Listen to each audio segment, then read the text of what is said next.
اعوذ باللہ من الشیطان الرجیم بسم اللہ الرحمن الرحیم اللہم صلی علی محمد وعلی آل محمد۔ اللہ جل شانہ کا بے حساب کرم احسان اس ذات کا کہ جس نے ایک دفعہ پھر قرآن مجید سمجھنے کے لیے یہاں پہ ہمیں اکٹھا کر دیا۔ آج ہم انشاءاللہ چھٹا پارہ سورہ المائدہ کی آیت نمبر 35 سے آگے اپنا سبق شروع کریں گے۔ آیت نمبر 35 سے اپنا سبق شروع کریں گے۔ آیت نمبر 35 سورہ المائدہ۔ اعوذ باللہ من الشیطان الرجیم بسم اللہ الرحمن الرحیم یا ایہا الذین آمنوا اتقوا اللہ وابتغوا الیہ الوسیلۃ وجاہدوا فی سبیلہ لعلکم تفلحون۔ یا ایہا الذین آمنوا، اللہ تعالیٰ ایمان والوں سے خطاب فرما رہے ہیں اور بتا رہے ہیں کہ ایمان والا کون ہے۔ اتقوا اللہ، اللہ سے ڈرنے والا، ہر کام وہ کرنے والا جس سے اس کا رب راضی ہو، اور ہر اس کام سے بچنے والا جس سے اس کا رب ناراض ہو، وہ ہے مومن۔ اللہ سے ڈرنے والا، مرضی نہیں کرنے والا، اپنے نفس کی اور شیطان کی نہیں ماننے والا، معاشرے کی نہیں ماننے والا، برادری کی اور کنبے کی قبیلے کی نہیں ماننے والا، بلکہ اللہ کی ماننے والا، اللہ کو راضی کرنے والا۔ وابتغوا الیہ، تلاش کرو، ڈھونڈو اس کی طرف، کس کی طرف؟ اللہ کی طرف۔ اللہ کے نزدیک پہنچنے کے لیے، اللہ کو راضی کرنے کے لیے تلاش کرو، ڈھونڈو، یعنی اللہ کا قرب حاصل کرنے کے لیے ڈھونڈو۔ الوسیلۃ، وسیلہ، ذریعہ، کوئی عمل ایسا اللہ کی طرف، اللہ کو راضی کرنے کے لیے، اللہ کا قرب حاصل کرنے کے لیے، تقرب الہی حاصل کرنے کے لیے عمل کرو، کوئی عملی کام کرو، خالی زبانی دعوے نہ کرو، منہ سے تقریریں نہ کرو، عمل کر کے دکھاؤ۔ الوسیلہ تھا، وسیلہ کہتے ہیں عمل کرنے کو، ذریعہ، وسیلہ۔ وجاہدوا فی سبیلہ، اور جہاد کرو، کوشش کرو اس کے راستے میں۔ جہاد کی سب سے بہترین شکل قتال ہے، لیکن انسان کی سب سے بڑی جہاد اس کے نفس کے ساتھ ہے کہ جو صبح اٹھنے نہیں دیتا پھر بھی وہ فجر کے لیے اٹھے، وہ قرآن کی طرف آنے نہیں دیتا کہ ایسا نہ ہو کہ یہ چیزیں پتہ چل جائیں پھر ان پہ عمل کرنا پڑے، انسان پھر بھی اس کو سمجھے، اس کو دنیا میں لگاتا ہے، اس کے پاس وقت نہیں ہوتا، بڑا مصروف ہوتا ہے، بڑے بڑے کام ہوتا ہے، بڑے عہدوں پہ فائز ہے، قرآن سے دور ہو جاتا ہے۔ اللہ فرما رہے ہیں نہیں، کوشش کرو اس قرآن کو سمجھنے کی، نبی کریم صلی اللہ علیہ وسلم کی سیرت پڑھنے کے لیے، سنت پڑھنے کے لیے، اس پہ عمل کرنے کے لیے۔ اب اللہ تعالیٰ فرما رہے ہیں کہ ہر وہ عمل جو خدا کے لیے، اللہ کے لیے خالص کیا جائے وہ وسیلہ ہے۔ کیوں؟ اس سے اللہ تعالیٰ راضی ہوتا ہے، اور وسیلہ اسے ہی ملتا ہے جو انسان خود محنت کرتا ہے۔ کسی کی محنت کی ہوئی انسان دوسرے انسان کا وسیلہ نہیں بنتا۔ کوئی اور انسان جتنا بھی نیک ہو، جتنے بھی اچھے اعمال کر رہا ہو، وہ اعمال اسی کے کام آئیں گے۔ اگر اعمال دوسروں کے کام آتے تو نبی کریم صلی اللہ علیہ وآلہ وسلم سے زیادہ اعمال تو کسی کے نہیں ہیں، آپ سے بہترین اعمال تو کسی کے بھی نہیں ہیں، لیکن امت کو حکم دیا گیا ہے کہ آپ اپنے اعمال کریں، نبی کریم صلی اللہ علیہ وسلم نے اپنا کام کیا۔ تو اللہ سے ملانے والی اور اللہ سے جوڑنے والی، اللہ کے نزدیک کرنے والی چیز کیا چیز ہے؟ وہ ہے انسان کے نیک اعمال، یعنی نماز پڑھتا۔ سب سے زیادہ انسان اللہ کے قریب کب ہوتا ہے؟ جب انسان حالت نماز میں ہوتا ہے، اور پھر اس سے بھی قریب کب ہوتا ہے؟ جب انسان حالت سجدہ میں ہوتا ہے۔ اندازہ کریں کہ انسان سجدے کی حالت میں ہوتا ہے، اس کی عاجزی کی انتہا ہوتی ہے، اور اس عاجزی میں وہ اپنے رب کو کیا کہہ رہا ہوتا ہے؟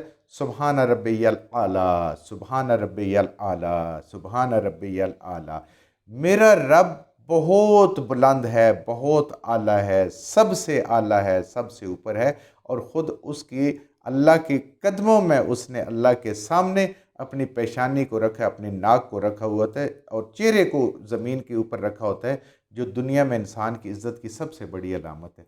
کتنے ہمارے سے غلطیاں ہو جاتی ہیں اس ناک کی خاطر، اس عزت کی خاطر، لیکن انسان اپنے رب، تو یہ ہے تقرب الہی جب انسان میں ہوتا ہے۔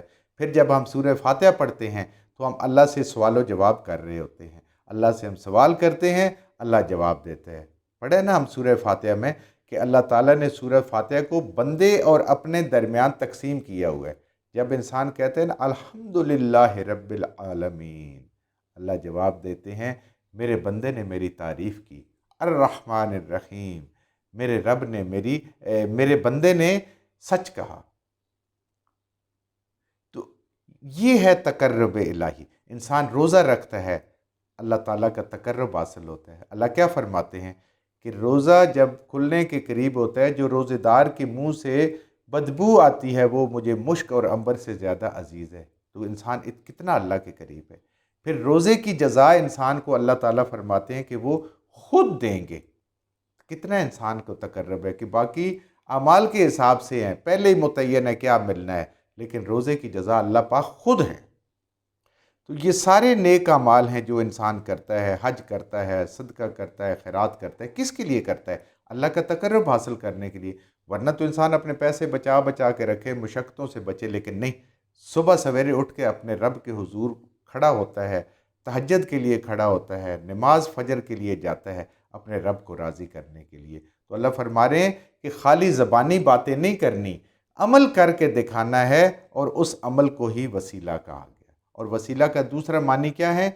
ایک ایسا مقام ہے جو ایک ہی ہستی کو ملنا ہے، اور نبی کریم صلی اللہ علیہ وآلہ وسلم کا مبارک فرمان ہے کہ میں یہ گمان کرتا ہوں کہ اللہ تعالیٰ نے میرے لیے وہ مقام مخصوص کیا ہوا ہے، اور ہم ہر اذان کے بعد جو دعا پڑھتے ہیں اور نبی کریم صلی اللہ علیہ وسلم کے لیے اس وسیلہ کی دعا کرتے ہیں، اور آپ صلی اللہ علیہ وسلم کا مبارک فرمان ہے کہ جو کوئی میرے لیے اس وسیلہ کی دعا کرے گا میں اس کی قیامت والے دن شفاعت کروں گا۔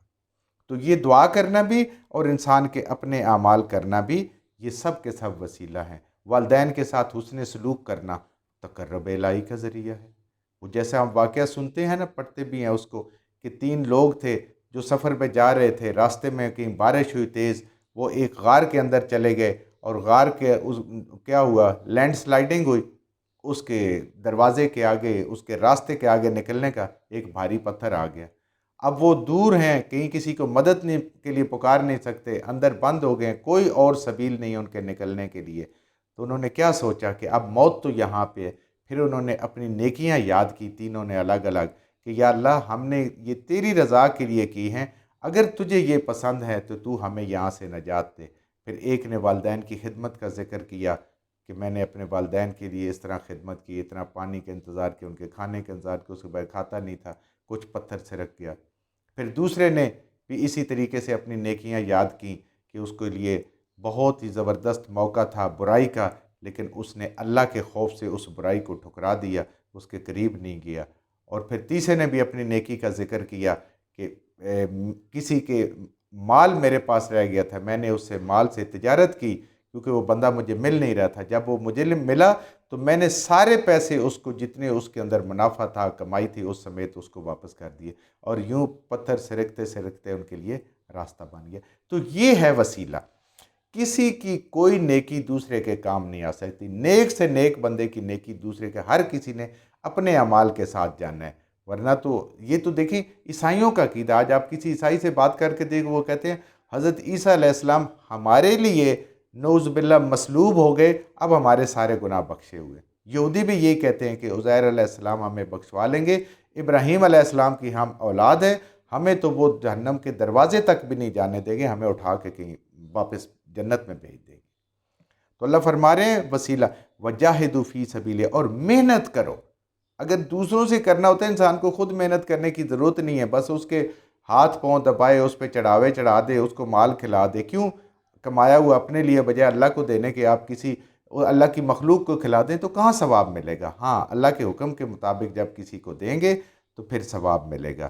تو اللہ فرما رہے ہیں کہ کوشش کرو، محنت کرو اپنے نفسوں پر، اپنی جان پر، فی سبیل اللہ کے راستے کے لیے، لعلکم تفلحون، تاکہ تم کامیاب ہو جاؤ۔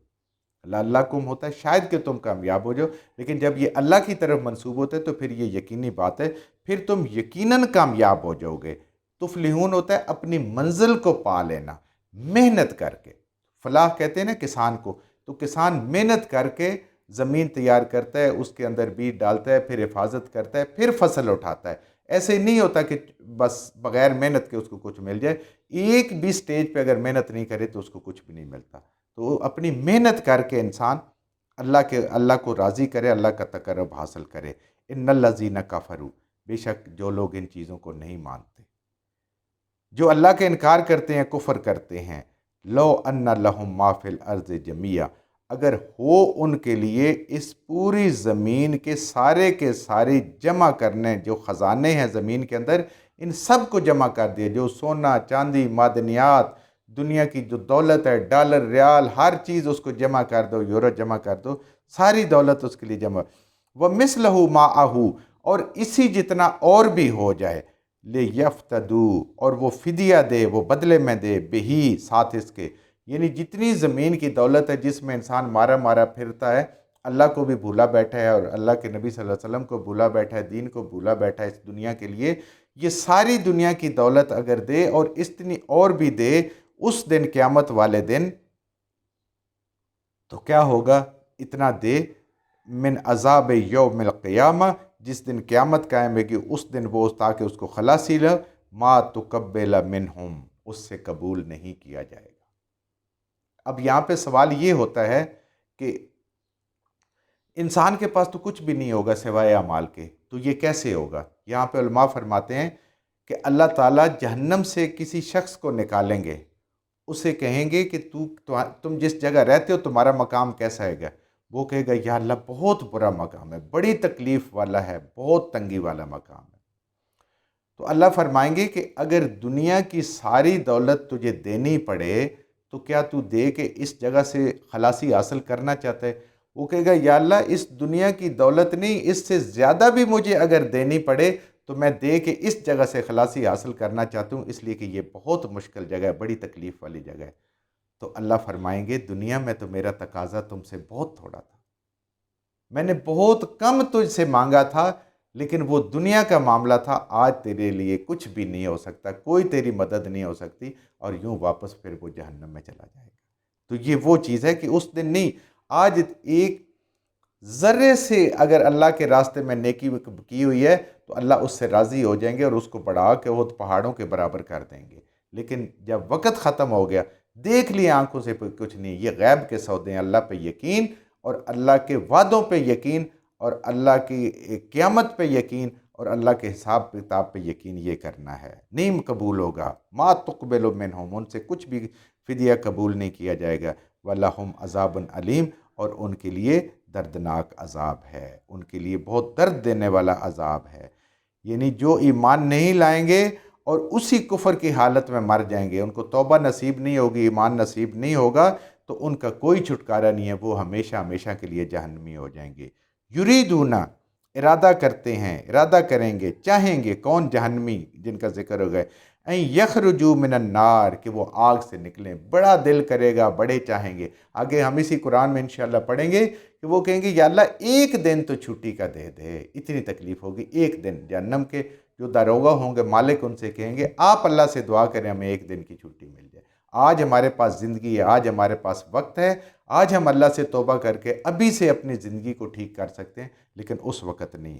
وہ بڑا چاہیں گے کہ نکلیں آگ سے، وَمَا هُمْ بِخَارِجِينَ مِنْهَا، لیکن وہ کبھی بھی نہیں نکل سکیں گے۔ اللہ کے منکر متکبر لوگ، مگر وہ کبھی بھی اس سے نہیں نکل سکیں گے، جہنم سے، منہا، اس میں سے۔